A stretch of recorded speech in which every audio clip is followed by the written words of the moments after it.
ગીર સોમનાથ જિલ્લાના વડામથક વેરાવળ ખાતે ગીર સોમનાથ જિલ્લા કલેક્ટર દ્વારા પર્યાવરણ બચાવ ઝુંબેશ અંતર્ગત રેલીનું પ્રસ્થાન કરાવવામાં આવ્યું।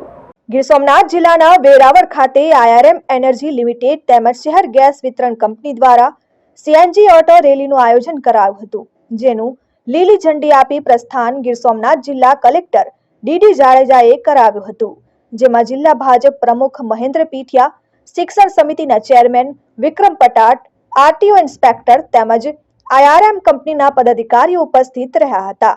આ રેલી વેરાવળ શહેરમાં મુખ્ય માર્ગ પરથી પસાર થઈ 60 કિલોમીટર સુધી નીકળી હતી।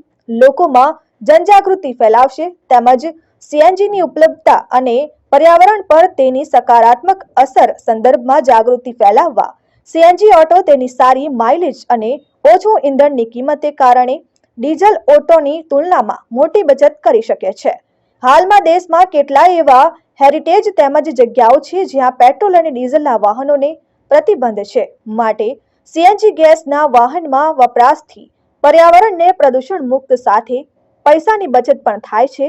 આ સંદર્ભે આજનો આ કાર્યક્રમ રખાયો હતો। Dikshita Parmar, RN news, Gir Somnath.